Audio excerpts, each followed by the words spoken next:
It's that time again, isn't it? Time to whip out my Fazbear Frights box set, boot up Ultimate Custom Night, and regret my past decisions. Yes, today we're going to be talking about the FNAF books yet again. Last time I made a video on today's subject was pretty interesting. Let's just say that was the first time the general community got mad at me, and I still get made fun of both by myself and others to this day for that video. It was certainly an experience. An experience I unironically enjoyed every second of. Let me explain what I'm even talking about, since around 70% of you subscribed after that video came out, so it's only fair to tell you. And for those of you who aren't subscribed, wink wink nudge nudge, now's your chance. Anyway, the subject I'm referring to now, and the one I'll cover today, is the Vengeful spirit from Five Nights at Freddy's, or as they're more commonly known, the one you should not have killed. This mysterious character, who's loomed over the franchise almost definitely since the very start, has been the subject of debate for years at this point, and around 6 months ago, I had the bright idea of getting myself involved in the debate over his identity. There's a phrase that goes, it's better to be a warrior in a garden than a gardener in a war. Unfortunately for me, as soon as I posted that video, I was very much the gardener. In that theory, originally titled Why Andrew Isn't the Vengeful Spirit, which I then aptly renamed to Why Andrew Probably Isn't the Vengeful Spirit, I explained my beliefs around the identity of this character and who I believed it was. But now that I've spent months debating the identity of the one you should not have killed of countless different people, I've come to a very simple conclusion. It doesn't matter. Or does it?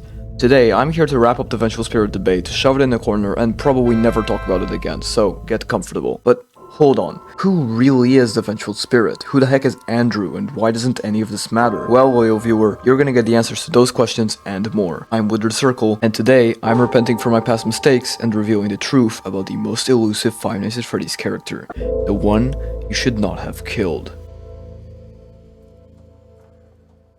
To start off, let's discuss what game this character is even from. If you're already familiar with what I'm about to discuss and want to skip to the theory itself, this video is chaptered, so go ahead. The idea of a Vengeful spirit in the Five Nights at Freddy's franchise was first introduced in Ultimate Custom Night, the last of the original Click Team era FNAF games. In UCN, you play for an infinite amount of 4-minute and 30-second long nights with over 50 selectable characters to make your life hell. However, you can rarely spot the face of a smiling child after each death, and certain characters will bring up someone who you wronged many years ago. Someone who you should not have killed. Throughout the gameplay of Ultimate Custom Night and with the help of the Fazbear Frights story The Man in Room 1280, it's pretty clear that the player in the UCN is William Afton, that he's being tortured by the spirit for his sins after he was burnt in Freddy Fazbear's Pizzeria Simulator. But who is this spirit, and why is it so angry at Afton? Before we get into that, let's break down everything we know about the spirit. After you die to the mediocre melodies, you can hear a faint voice in the background of their lines, repeating everything they say. The voice is high-pitched and childish. On the Voices.com page for the one you should not have killed, Todd Coffin clarifies that not only should this voice be a child, but it should also be unclear what gender the spirit is. Regardless of that fact, some of the lines throughout the game make it very clear that this is a boy. He's here and always watching, the one you shouldn't have killed. I have seen him, the one you shouldn't have killed.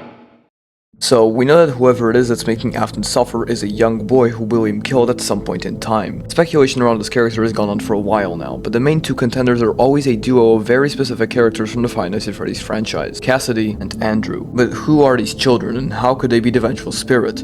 Let's start with Cassidy. Cassidy was first introduced to FNAF as a character in the Silver Eyes novel trilogy as one of the 5 MCI victims, likely the one who possesses Bonnie in that universe. The books don't really characterize her all that much, but that's where she was introduced. In the Lorekeeper ending of Freddy Fazbear's Pizzeria Simulator, or FNAF 6, you can find the gravestones with the 5 MCI kids: Gabriel, Jeremy, Fritz, Susie, and an unknown grave without a name behind some bushes. Sitting atop a hill in the distance is a 6th grave. In a survival logbook, an activity book that came out shortly after Pizza Sim, we see a conversation between two spirits scattered throughout the pages of the book. Using a word search tied to one of these spirits leads us to the name Cassidy. All across the book are several instances of the words "my name." One of the pages of this logbook has a gravestone with the faded words "my name" on it. The word search that gives us Cassidy is connected to those words, which led fears to conclude that Cassidy, the name from the word search, was meant to go on the obscured 5th grave from FNAF 6. Aligning these graves with the bad ending screen from FNAF 3 gives us the animatronics each one of these kids possesses. Gabriel's soul goes into Freddy, Jeremy's into Bonnie, Fritz's into Foxy's, and Susie's into Chica. As for the 5th obscured grave, that could only be Golden Freddy, Cassidy. But I'm sure you know all this already. So, now that we've covered who Cassidy is, it's time to talk about a character who not many average FNAF fans know about, and one who's often overlooked, but in my opinion shouldn't be: Andrew. Andrew is a character first introduced in the epilogues of the Fazbear Frights novel series. Throughout the first part of these epilogues, him and another kid called Jake, who both possess an animatronic endoskeleton called the Stitch Rave, are doing their best to get rid of a huge amount of agony, partially Andrew's, that's scattered through a bunch of Freddy Fazbear merchandise. In the novella I brought up earlier, The Man in Room 1280, after being stuck in the hospital for many years, the almost dead William Afton convinces the nurses to let him be wheeled out of the hospital to the Fazbear Entertainment Distribution Center by Father Arthur Blythe, whereupon he explodes into a massive agony, spreading his essence all over the objects. This is where all the possessed objects from the Fazbear Frights novellas come from, meaning that they all have to take place after FNAF 6. On a related note, if you want to hear my thoughts on why FNAF 6 is in 2027 and not 2023 as you might have thought, I suggest you watch this video on screen right now. Anyway, Afton's agony wasn't the only thing spread on those objects. While he was in the hospital, the staff noticed that his brain was registering two distinct signals, almost as if there were two people inside of him, and it seemed like Afton was in an eternal nightmare. Whenever the nurses tried to kill Afton to just get rid of him, a ghostly smiling boy with an alligator mask would stop them and protect William. And through the epilogues, we find out that this little boy is Andrew. So when he exploded, Andrew's agony and spirit was present too. We even get confirmation of this. Quote from the story. Instinctively, Arthur began praying again, but as he prayed, he heard something that wiped even the thought of prayer out of his mind. He heard a rush of pattering footsteps, little sprightly footsteps catering away towards the shelving area of the building. Then, Arthur's gaze landed on a trail of footprints that were stamped in the man's charred blood and fluids. The man had moved on, but something hadn't. For the remaining epilogues in some of the Fright stories, Andrew is a violent spirit that wants William Afton to suffer really badly. At one point, he possesses an animatronic called Fetch, whose catchphrase in this novella is "See you." On the arcade machines in Into the Pit, the binary code scene when we start a new game spells "always watching," which lines up perfectly with both Fetch and Mangle's voice line from Ultimate Custom Night. Does any of this make sense to you? Now, we should go over the evidence for Cassidy being the Vengeful Spirit, starting with the huge detail that even I can't explain without the spirit being Cassidy. Golden Freddy being so important to Ultimate Custom Night.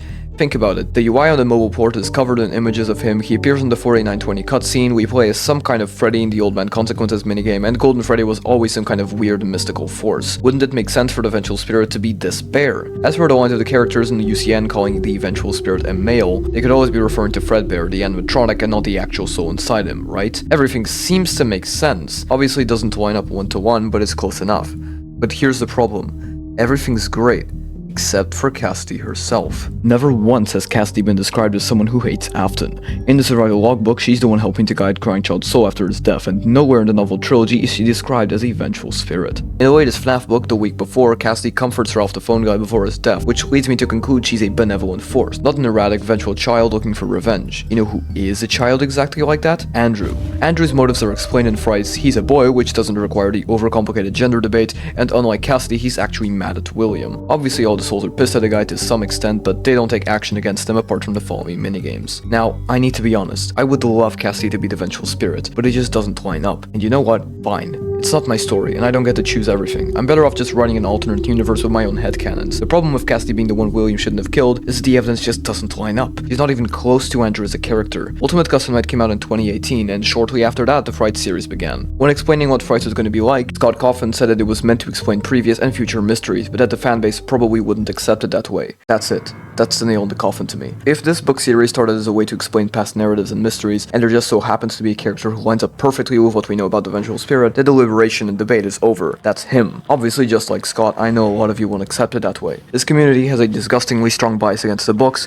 to the point that over half the franchise cheers every time there's an inconsistency, and ignores any in-game evidence for the books being canon to the games, such as the VIP interactive novel, the hints from Security Breach and Ruin, and even Ultimate Custom Night itself. Why is it so hard to accept these books? Fazgoon, MatPat, and Preg aside, because those stories aren't even connected to the overarching plot of Frights and can be excluded from your timeline, what's the real reason that the books aren't accepted? Is it because people don't want answers, or because the answers they get aren't what they were hoping for? Tales from the Pizzaplex is the same thing, but it's even sadder. Here's an 8-book series that has no glaring contradictions, that ties almost everything up in the modern era, explains the origins of the Mimic, the new antagonist, and it doesn't have any of the weird world-ending stories from Frights, and still people don't accept these books.